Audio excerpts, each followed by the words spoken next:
اعوذ باللہ من الشیطان الرجیم بسم اللہ الرحمن الرحیم لیمیز اللہ الخبیث من الطیب ویجعل الخبیث بعضہ علی بعض فیرقمہ جمیعا فیجعلہ فی جہنم اولئک هم الخاسرون۔ لیمیز اللہ الخبیث، تاکہ اللہ تعالیٰ الگ کر دے، جدا کر دے، الخبیث ان لوگوں کو جو کہ ناپاک ہیں، گندے ہیں، من الطیب پاک لوگوں سے، ویجعل الخبیث اور رکھ دے ناپاک لوگوں کو، بعضہ علی بعض ایک کو دوسرے پر اکٹھا کر دے، فیرقمہ پھر ان کو اکٹھا کر دے، جمیعاً سب کے سب کو، فیجعلہ فی جہنم اور ان کو جہنم کے اندر ڈال دے، اولئک هم الخاسرون یہی لوگ خسارے میں ہیں۔ یہاں جنگ کا مقصد اور جہاد کا ایک بڑا مقصد جو ہے وہ بیان کیا گیا ہے کہ جہاد کے جو بڑے بڑے مقاصد ہیں ان میں سے ایک بڑا مقصد یہ ہے کہ گندے لوگ اور پاک لوگ جو ہیں وہ الگ ہو جائیں، لوگ دو کیمپوں کے اندر تقسیم ہو جائیں، ایک کے اندر خبیث ہوں اور ایک کے اندر طیب ہوں، یہ دو کیمپ بن جائیں لوگوں کے، اور دنیا کے اندر بھی پتہ چل جائے کہ اللہ تبارک و تعالیٰ کے محبوب بندے کون سے ہیں اور اللہ تبارک و تعالیٰ کے مبغوض بندے کون سے ہیں۔ تو یہ جہاد کا ایک بڑا مقصد بیان کیا۔ پہلی آیت کے اندر تو یہ ذکر کیا گیا ہے کہ کافر جو ہیں جو اپنا مال خرچ کرتے ہیں لیصدوا عن سبیل اللہ، تاکہ اللہ کے بندوں کو اللہ کے راستے سے روکا جا سکے، تو اب تو یہ خرچ کر لیں گے اور یہ خرچ کرتے رہیں گے، لیکن بعد میں ان کو ندامت ہوگی، ثم تکون علیہم حسرۃ، یہی خرچ کرنا ان کے لیے ندامت کا باعث بنے گا، کیونکہ ان کو جب شکست ہوگی تو حسرت اور ندامت کے ساتھ کہیں گے کہ ہمارا تو مال بھی تباہ ہوا اور بندے بھی مارے گئے، سب کچھ تباہ ہو گیا، اور اللہ تبارک و تعالی ان کو جہنم کے اندر اکٹھا کرے گا۔ والذین کفروا الی جہنم یحشرون، دنیا کے اندر ان کو اپنے مال خرچ کرنے پر ندامت ہوگی اور قتل بھی کیے جائیں گے، اور قیامت کے دن جو ہے اللہ تبارک و تعالی ان کو جہنم کے اندر اکٹھا کرے گا۔ اور دوسرا بڑا مقصد لیمیز اللہ الخبیث من الطیب، اللہ تعالیٰ ناپاک لوگوں کو پاک سے الگ کر دیتا ہے۔ یہ مضمون قرآن میں متعدد جگہ ذکر کیا گیا۔ آزمائشیں اور جہاد اور آزمائشیں یہ دونوں چیزیں ایسی ہیں جو کھرے اور کھوٹے کو الگ الگ کر دیتی ہیں، منافق کو اور مخلص جو مسلمان ہیں ان دونوں کو الگ الگ کر دیتی ہیں، جس طرح کہ سورہ عنکبوت کے آغاز ہی میں کہا گیا، الف لام میم احسب الناس ان یترکوا ان یقولوا آمنا وهم لا یفتنون، کیا لوگوں نے یہ سمجھا ہے ان یقولوا آمنا کہ وہ ایمان کا دعویٰ کریں گے اور زبان سے کہیں گے کہ ہم ایمان لے آئے، اور ان کو آزمائش میں نہیں ڈالا جائے گا۔ وَلَقَدْ فَتَنَّا الَّذِينَ مِن قَبْلِهِمْ، ہم نے تو پہلے بھی لوگوں کو آزمائش میں ڈالا تھا، فَلَيَعْلَمَنَّ اللَّهُ الَّذِينَ صَدَقُوا، تاکہ اللہ تعالیٰ الگ کر دے ان لوگوں کو جو سچے ہیں، وَلَيَعْلَمَنَّ الْكَاذِبِينَ اور یہ بھی معلوم کر لے کہ کون اس دعوے کے اندر جھوٹے ہیں، جھوٹے الگ ہو جائیں، سچے الگ ہو جائیں۔ اور اس دنیا کے اندر اللہ تعالیٰ بھی جھوٹوں کو الگ کر دیتا ہے اور سچوں کو الگ کر دیتا ہے۔ یہ تو ایک آزمائشیں اور جہاد ایک بٹی ہے، جس طرح بٹی کے اندر سونے کو ڈالا جاتا ہے تو کھرا سونا جو ہے وہ الگ ہو جاتا ہے اور کھوٹ اس کا الگ ہو، میل کچیل اگر گندگی الگ ہو جاتی ہے وہاں پر بھی، تو یہ بھی آزمائشیں جو آتی ہیں اس کے اندر میل کچیل الگ ہو جاتی ہے، گندگی الگ ہو جاتی ہے۔ قیامت کے دن بھی اللہ تبارک و تعالیٰ اس طرح انسانیت کو دو کیمپوں میں تقسیم کریں گے۔ وَامْتَازُوا الْيَوْمَ أَيُّهَا الْمُجْرِمُونَ، سورہ یاسین کے اندر کہا گیا الگ ہو جاؤ اے مجرموں، آج نیک و بد الگ الگ صفیں بنا لو، نیک لوگوں کی صفیں الگ بن گئیں اور بد کی صفیں الگ، کافروں کی صفیں الگ اور مخلص اہل ایمان کی صفیں الگ بن جائیں گی۔ ان کو الگ الگ کر کے نیک لوگوں کو جنت کے اندر اور مجرموں کو جہنم کے اندر بھیجا جائے گا۔ دنیا کے اندر تو سارے مکس تھے، ایک ہی گھر کے اندر نیک و بد موجود ہیں، ایک ہی گھر کے اندر بھی نیک و بد موجود ہیں، ایک ہی محلے کے اندر بھی نیک و بد موجود ہیں، سب مکس ہیں۔ قیامت کے دن الگ الگ ہو جائیں گے، صف بندی الگ الگ ہو جائے گی۔ لیمیز اللہ الخبیث من الطیب، اور یہی بڑا مقصد جہاد کا بھی ہے کہ جہاد کے ذریعے اب غزوہ احد کے اندر 300 کے قریب منافق راستے میں الگ ہو کر نبی صلی اللہ علیہ وسلم سے الگ ہو گئے کہ عبداللہ بن ابی نے کہا ہماری بات نہیں مانی گئی، اس لیے ہم آپ کے ساتھ نہیں جا سکتے۔ تو اللہ تعالیٰ نے بے نقاب کر دیا کہ اچھا، اس کا بڑا فائدہ دنیا کے اندر مسلمانوں کو یہ ہوتا ہے کہ وہ منافقین سے ہوشیار ہو سکتے ہیں، ان کے دھوکے کے اندر نہیں آتے، پتہ چل جاتا ہے کہ کون کون مارے آستین ہیں، کون کون جو ہیں وہ اسلام کے دشمن ہیں۔ وَيَجْعَلَ الْخَبِيثَ بَعْضَهُ عَلَى بَعْضٍ، اس طرح اللہ تبارک و تعالی خبیث لوگوں کو جو گندے ہیں، ناپاک ہیں، ان کو ایک دوسرے کے ساتھ اکٹھا کرتا ہے۔ فَيَرْكُمُهُ جَمِيعًا، پھر سب کو ایک یرکم کا مطلب ہوتا ہے کہ جس طرح کوئی ڈھیر لگانا، اوپر نیچے کسی چیز کا ڈھیر لگا دینا۔ خوبصورت تعبیر ہے اللہ تبارک و تعالیٰ کی طرف سے گندے لوگوں کی، جس طرح گندگی کا ڈھیر لگایا جاتا ہے پھر اس کے بعد اس کو جلاتے ہیں، اس طرح گندے لوگوں کو بھی جمع کر کے اللہ تعالیٰ ڈھیر کی شکل میں کہ اوپر نیچے ان کو جمع کرے گا۔ فَيَجْعَلُهُ فِي جَهَنَّمَ، اس کے بعد جہنم میں ڈال دے گا۔ کوڑے کا ڈھیر، اس کا فائدہ یہ ہوتا ہے اکٹھا ڈھیر لگانے کا، لوگ اکٹھا اس لیے کرتے ہیں کہ اکٹھا جب آگ لگائی جاتی ہے تو ایندھن جو ہے وہ خوب آگ پکڑتا ہے۔ تو یہاں بعض مفسرین نے بڑا خوبصورت نقطہ ذکر کیا ہے کہ جس طریقے سے دنیا کے اندر یہ ایک دوسرے کے ساتھ منافق اور اسلام دشمن جتنے بھی تھے ایک دوسرے کے ساتھ تعاون کرتے تھے اسلام دشمنی کے اندر، وہاں ایک دوسرے کو جلانے کے کام آئیں گے کہ ایک کی لاش دوسرے کی لاش کو جلانے کے کام آئے گی، ایک دوسرے کو جلانے کے کام آئیں گے، یہ ایک کے ذریعے دوسرے کو جلائے گا اللہ تبارک و تعالی۔ فیجعل کو ڈھیر کی شکل میں جہنم کے اندر ڈالے گا اور یہی ایندھن بنیں گے۔ وقودها الناس والحجارہ، اس دن لوگ اور پتھر جو ہیں یہ ایندھن بن جائیں گے، تو یہی لوگ ایندھن ہوں گے، ایک دوسرے کو جلانے کا کام کریں گے یہ۔ فیجعلہ فی جہنم، اب ان کو جہنم کے اندر ڈال دیا جائے گا۔ اولئک هم الخاسرون، یہی حقیقی نقصان اٹھانے والے ہیں۔ اس سے بڑا دیوالیہ اور نقصان اٹھانے والا خسارہ اور کیا ہو سکتا ہے کہ جہنم کے اندر جو ہے وہ ہمیشہ ہمیشہ دائمی جہنم کے اندر ان کو ڈال دیا جائے۔ قل للذین کفروا، کہہ دیجئے ان لوگوں کو جنہوں نے کفر کیا، حق کا انکار کیا ہے، کہ ینتہوا، اگر یہ باز آ جائیں اپنے اس کفر سے، اپنے اس اسلام دشمنی سے باز آ جائیں، یغفر لہم، ان کو بخش دیا جائے گا، ما قد سلف، جو پہلے ان کے گناہ گزر چکے ہیں، ما قد سلف، جو کچھ پہلے کرتے رہے ہیں اللہ معاف کر دے گا ان کو۔ تو اب اللہ تعالیٰ نے پھر بھی ان کے لیے، اس کی شان کریمی ہے کہ اب بھی ان کے لیے توبہ کا دروازہ کھلا رکھا ہے کہ اب بھی یہ باز آ جائیں، اور دعوت بھی دی جا رہی ہے ان کو، یعنی دعوت کا دروازہ بھی بند نہیں کیا کافروں کے لیے۔ قل للذین کفروا، اب بھی ان کو کہہ دو، ان ینتہوا، اگر یہ باز آ جائیں، تو دعوت ہے، دعوت دی جا رہی ہے کہ اب بھی باز آ جاؤ، اب بھی تمہارے لیے دروازہ کھلا ہے اللہ تعالیٰ کی رحمت کا، اللہ تعالیٰ نے اپنی رحمت کا دروازہ تمہارے لیے بند نہیں کیا، اب بھی باز آ جاؤ۔ تو اللہ تعالیٰ بڑا غفور الرحیم ہے، یغفر لہم، ان کو معاف کر دیا جائے گا۔ پچھلے گناہ ان کے ما قد سلف، پچھلے گناہوں کا کیا بنے گا؟ قد سلف، معاف ہو جائیں گے۔ ایک صحابی نبی صلی اللہ علیہ وسلم کی، بلکہ ابھی انہوں نے اسلام قبول نہیں کیا تھا، ایک صاحب نبی صلی اللہ علیہ وسلم کے پاس آیا، انہوں نے کہا اللہ کے رسول، میں نے ایک ایسا بڑا گناہ کیا ہے کہ جس کی بظاہر مجھے معافی کی صورت نظر نہیں آتی، تو اگر میں اسلام قبول کر لوں تو کیا وہ بھی معاف ہو جائے گا؟ تو اس نے اپنی ان بیٹیوں کا ذکر کیا جن کو زمانہ جاہلیت میں زندہ درگور کیا تھا، تو انہوں نے کہا کہ یہ بڑا جرم مجھے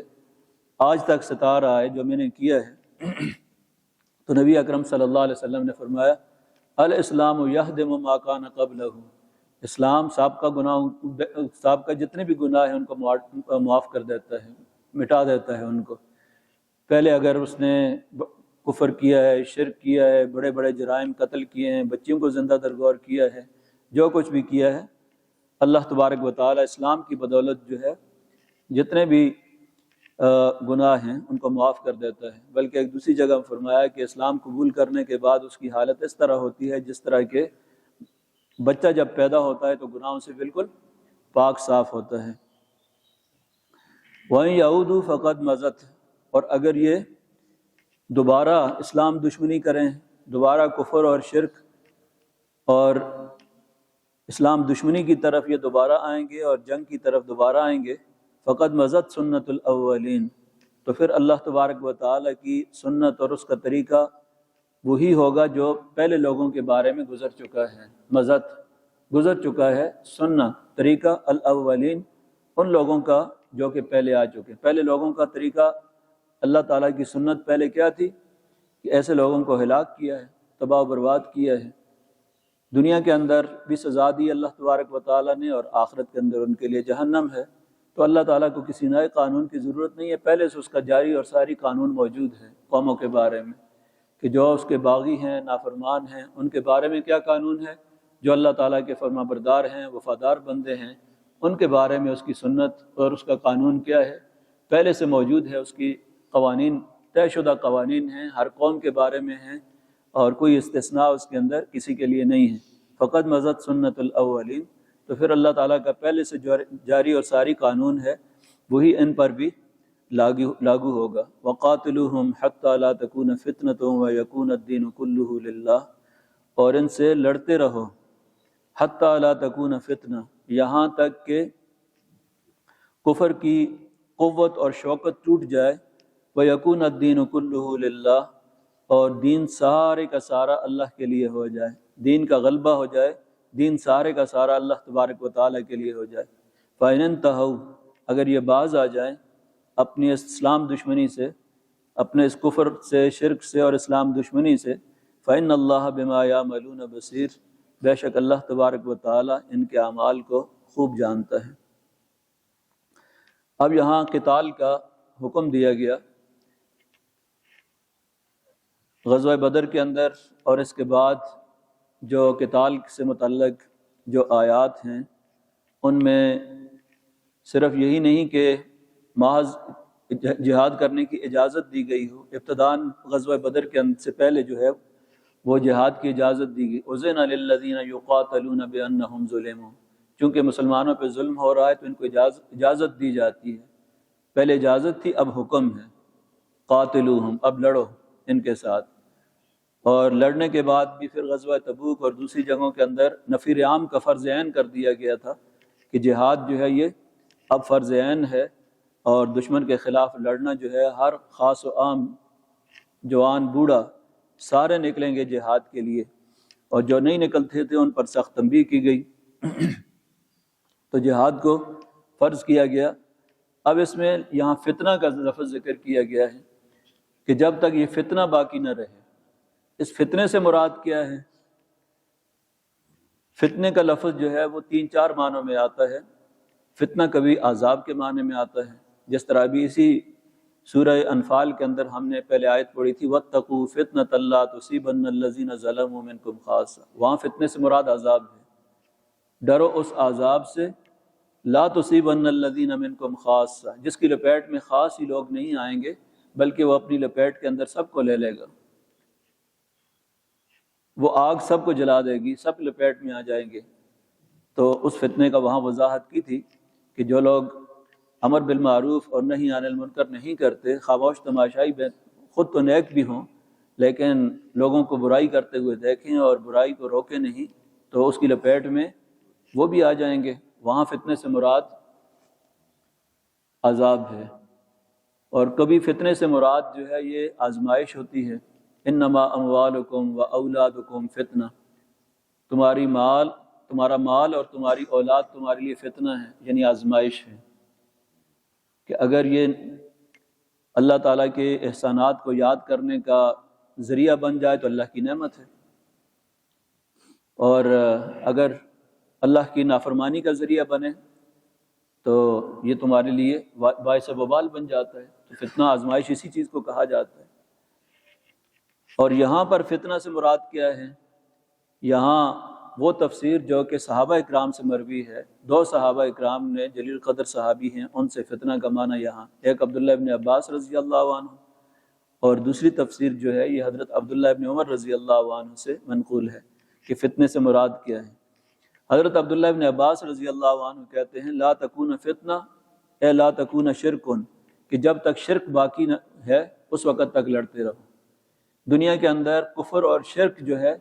گویا کہ جہاد کا اصل مقصد کفر اور شرک کا خاتمہ ہے دنیا سے۔ یہ عبداللہ ابن عباس رضی اللہ عنہ جو ترجمان القرآن ہیں، جن کو نبی صلی اللہ علیہ وسلم نے قرآن کے ترجمان کا اور بہترین مفسر کا لقب اللہ کے رسول نے دیا ہے، ان کی تفسیر یہ ہے کہ شرک اور کفر کا خاتمہ جب تک نہیں ہو جاتا اس وقت تک لڑتے رہیں۔ اور دوسری تفسیر حضرت عبداللہ ابن عمر رضی اللہ عنہ نے کی ہے۔ ظاہر ہے کہ یہ تمام صحابہ اکرام ہیں، انہوں نے قرآن اللہ کے رسول سے سیکھا ہے، ان کا تو براہ راست ذریعہ قرآن سیکھنے کا اللہ کے رسول ہیں۔ تو نبی اکرم صلی اللہ علیہ وسلم سے حضرت عبداللہ ابن عمر رضی اللہ عنہ نے دوسرا جو معنی لیا ہے وہ یہ ہے کہ یہاں تک کہ اسلام کی، جہاں تک کہ جو کفر کی قوت ہے اور کفر کا جو زور ہے وہ ٹوٹ نہ جائے، اس لیے کہ جب تک کفر کا زور ہوتا ہے وہ مسلمانوں کو اپنے مذہب پر، اپنے دین پر عمل نہیں کرنے دیتے۔ جس طرح کہ مکہ کے اندر 13 سالہ زندگی کے اندر اذیتوں کے اندر مبتلا کیے رکھا، اپنے دین کے مطابق زندگی گزارنے کا موقع نہیں دیا۔ تو جب ان کا غلبہ ہوتا ہے اور ان کی طاقت ہوتی ہے، ان کی شوکت ہوتی ہے، طاقت ان کے ہاتھ میں ہوتی ہے، اس وقت تک وہ مسلمانوں کو جینے نہیں دیتے۔ آج بھی جس طریقے سے اب آپ دیکھیں کہ مسجد اقصیٰ کے اندر اگر نماز پڑھتے ہیں تو گولیوں کی بوچھاڑ کر دی جاتی ہے وہاں پر، تو وہاں کفر کا غلبہ ہے، طاقت ان کے پاس ہے، شوکت ان کے پاس ہے، تو مسلمانوں کے ساتھ کیا سلوک کیا جا رہا ہے وہاں پر۔ تو جب یہ صورتحال ہو تو جہاد فرض ہو جاتا ہے، قاتلوہم حتی لا تکون فتنہ، کہ جب تک ظلم اور کفر کا غلبہ ہے اس وقت تک تم ان کے ساتھ لڑتے رہو، اس لیے کہ تمہارا اپنا دین اور ایمان خطرے میں ہے، پھر تم اپنے ایمان پر اور اپنے دین کے مطابق عمل نہیں کر سکتے۔ تو یہ دوسری تفسیر ہے جو عبداللہ ابن عمر رضی، اور دونوں ٹھیک ہیں، دونوں تفاسیر چونکہ اللہ کے رسول سے لی ہیں انہوں نے، اور دونوں تفاسیر جو ہیں ٹھیک ہیں۔ فتنے کے معنی کے اندر کفر کا جو غلبہ ہے یہ معنی بھی درست ہے، اور ظاہر ہے کہ شرک اور کفر جس وقت غالب قوت کے طور پر ہوتا ہے تو دنیا کے اندر مسلمانوں کو اپنے دین کے مطابق عمل نہیں کرنے دیتا۔ ان آیات کو دیکھتے ہوئے کفر جو ہے وہ دنیا کے اندر، کفر اسلام کے بارے میں کہتے ہیں جی اچھا اسلام تو تلوار کے زور سے پھیلا ہے، یہ پروپیگنڈا کیا جاتا ہے۔ آج بھی جہاد کے بارے میں سب سے زیادہ پروپیگنڈا یہ کیا جاتا ہے کہ یہ شدت پسندی پیدا کرتے ہیں، مجاہدین جو ہیں یہ شدت پسندی پیدا کرتے ہیں، دہشت گردی کرتے ہیں، ان کو دہشت گرد کہا جاتا ہے۔ اور انگریز کے دور کے اندر قادیانی جو فتنہ تھا اس کا سب سے بڑا مقصد یہ تھا کہ اس نے سب سے پہلا اعلان جو کیا تھا کہ جہاد اب ختم ہو گیا ہے، اس لیے کہ مسلمانوں کے اندر جب بھی جہاد کی روح پیدا ہوتی ہے تو کفر اپنے لیے اس کو خطرہ محسوس کرتا ہے۔ تو ایک طرف یہ صورتحال ہے، تو دوسری طرف جو ہے آپ دیکھتے ہیں کہ اس جہاد کے جو ثمرات ہیں، برکات ہیں، اس کے نتیجے کے اندر آج دنیا کے اندر مسلمان، بہت سے یورپ کے اندر بھی لوگ مسلمان ہو رہے ہیں۔ ابھی 2-3 دنوں کے اندر بہت سے لوگوں نے برطانیہ کے اندر، یورپ کے اندر اپنے اسلام کا اعلان کیا ہے۔ تو اللہ تعالیٰ اس کیمپ کے اندر بھی لوگوں کو لا رہا ہے جن کے دلوں کے اندر فطرت سلیم کی طرف ہمدردیاں رکھنے والے جو لوگ تھے، اللہ تعالیٰ نے ان کو قرآن کے مطالعے کی توفیق دی، اسلام کی طرف آ رہے ہیں۔ تو یہ جہاد کے ثمرات ہیں، برکات ہیں جس وقت دنیا کے اندر ہم دیکھ رہے ہیں، جس کو فلسطین کے مجاہدین اور عام لوگ جو ہیں وہ اپنی قربانیوں سے اسلام کی طرف لا رہے ہیں ان کو۔ فَإِنْ انْتَهَوْا، اگر یہ باز آ جائیں، فَإِنَّ اللَّهَ بِمَا يَعْمَلُونَ بَصِيرٌ، تو اللہ تعالیٰ خوب جانتا ہے جو یہ عمل کرتے ہیں۔ پھر ان کے عمل کو اللہ تعالیٰ کے سپرد کر دو کہ دل کی بات، کہ دل سے یہ اسلام قبول کیا یا نہیں کیا، یہ معاملہ اللہ کے سپرد کر دو۔ زبان سے لا الہ الا اللہ پڑھ لیں تو بس آپ کا کام ختم ہو گیا، اسلام کے دائرے کے اندر یہ داخل ہو گئے۔ وَإِن تَوَلَّوْا، اگر یہ آپ بھی منہ پھیریں اور اسلام سے انحراف کریں، فَاعْلَمُوا، تو جان لو ان اللہ مولاکم، بے شک اللہ تمہارا حمایتی ہے، نعم المولا، بہترین حمایت کرنے والا ہے۔ اور اس کی حمایت آپ نے دیکھ لی غزوہ بدر کے اندر کہ کس طرح تمہاری حمایت کی، ونعم النصیر، اور بہترین مددگار ہے۔ اللہ تبارک و تعالیٰ کس طرح مدد کرتا ہے غزوہ بدر کے اندر، کس طریقے سے، پوری تفصیل صورت کے اندر پہلے آپ پڑھ چکے ہیں کہ اللہ تعالیٰ کی مدد کی کیا کیا شکلیں تھیں، اس کی حمایت کی کیا کیا شکلیں تھیں اللہ تعالیٰ نے، تو اس سے بڑھ کے بہترین مددگار کون ہو سکتا ہے۔ الحمدللہ رب العالمین، والصلاۃ والسلام علی رسولہ الکریم، ربنا آتنا فی الدنیا حسنۃ